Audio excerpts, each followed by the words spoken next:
What's up, Flames Nation? This is BJ Williams, aka BJ the Flames Fan from FlameFans.com and the Fan the Flames blog. You can find a link to the blog in the description below. This is the Fan the Flames football forecast for Week 2 as the Liberty Flames take on the Norfolk State Spartans at Dick Price Stadium on Saturday, the 6th of September. Liberty comes into this week with a record of 0-1 following a 59-26 loss to the North Carolina Tar Heels on Saturday in Chapel Hill. Liberty was facing off with their first ever ranked FBS opponent as they had a good game for the most part. There were some turnover issues. We'll touch on that here a little later. But they were led by Todd Macon, making his first appearance in a Liberty Flames uniform. He finished with 67 yards and his first 2 touchdowns as a collegian. He was honored as the Big South Football Freshman of the Week, sponsored by Crons, as he had those 2 touchdowns. Josh Woodrum had a decent game, 16 of 33, 189 yards, no touchdowns. First time he had done that since, I believe it was the VMI game last year.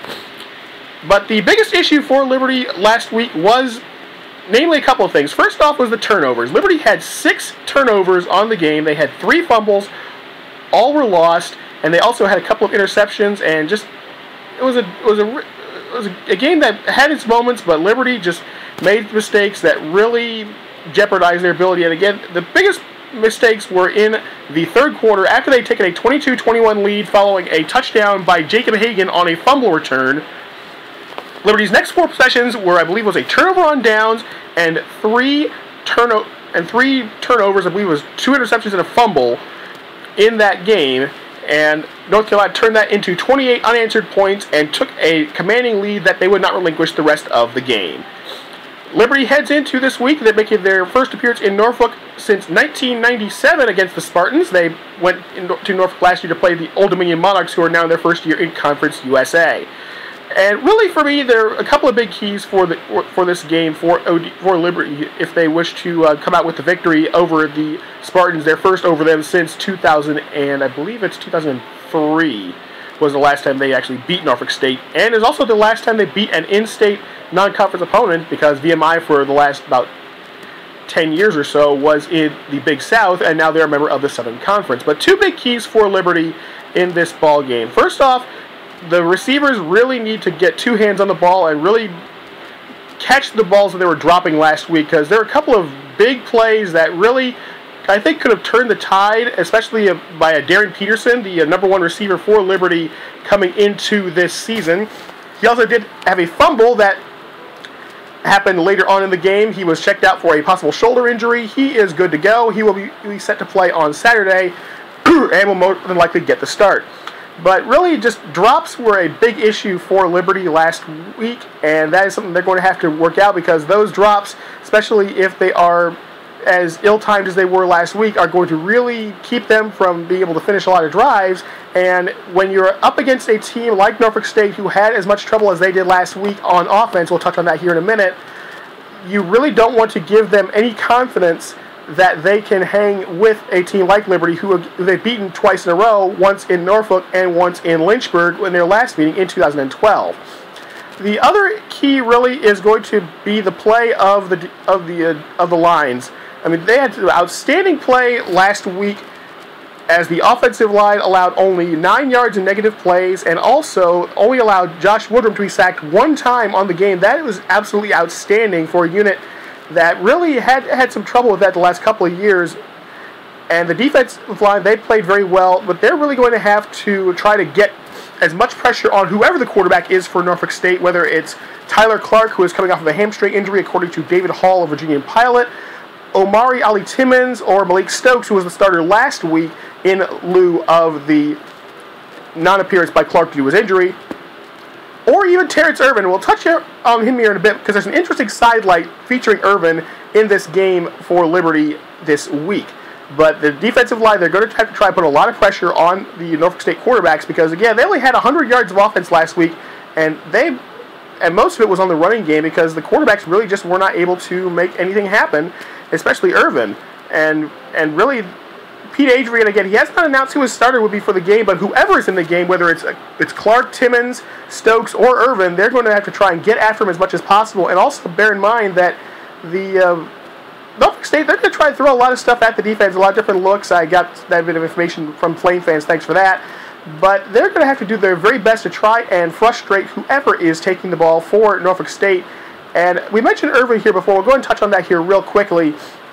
He actually was a commit to Liberty last fall as they went through the recruiting season for the 2014 recruiting class. But apparently there was an issue with the fact that he wasn't going to be able to play right away, or at least compete right away, because of the fact that you had three already entrenched quarterbacks on the roster for Liberty in Stefan Masha, who redshirted in 2013, as well as Javid Shishadi and the starter Josh Woodrum, who went into his second year as a starter and probably will be a 4-year starter by the time he is done with his time on the mountain. And Irvin, I guess, wasn't quite feeling that because he felt he could come in and play right away, so he decommitted from Liberty about January, I believe, and then he reopened his recruitment, and he was actually connected to a couple of different schools, North Carolina Central out of the MEAC, Delaware State also out of the MEAC, and JMU was actually a name that I saw mentioned up on the Flame Fans board, because it seems that whenever Liberty loses out to a guy, they often lose out to JMU when it comes to in-state recruiting, although they're losing out a few to ODU as well with their move to the FBS as they in their first full season as an FBS school this year. But as it turned out, Irvin, when all was said and done on signing day, he ended up going to Norfolk State. So he had a chance to play right away, probably due to the instability after the graduation of Nico Flores. But he had a chance. He had some nice plays there. He actually led them into the Maine territory in their loss last week to the Maine Black Bears.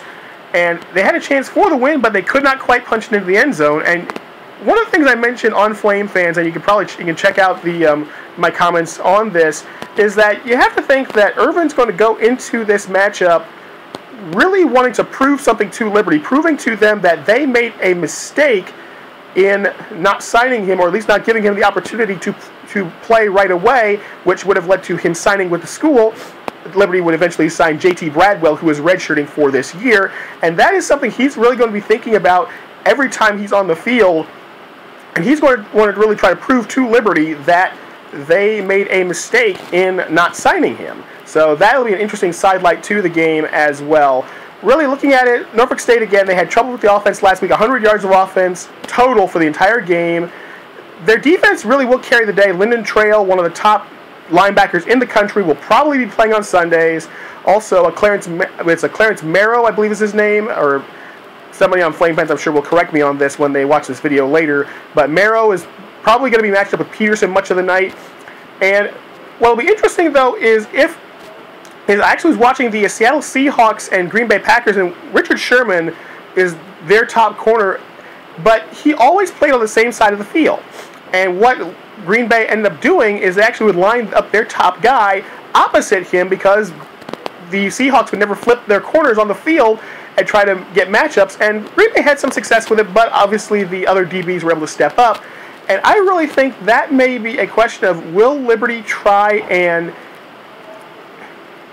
put Peterson in an ideal matchup and see if Merrow actually goes with him, or if he decides to stay on his side of the field, much like Sherman did last night, because he is so good of a defensive back.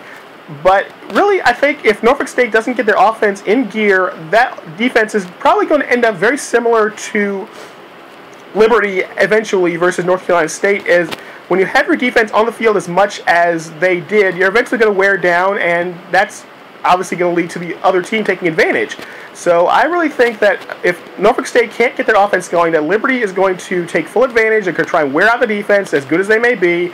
And I really think that the Flames are going to pull away and win this one by a score of 31-17 and get their first win in Norfolk since 1997, get their first win over an in-state non-conference foe since 2003, and set themselves on the right track as they head back home to Lynchburg for their home opener next Saturday as they face the Bryant Bulldogs, their first meeting ever with Bryant from Providence, Rhode Island.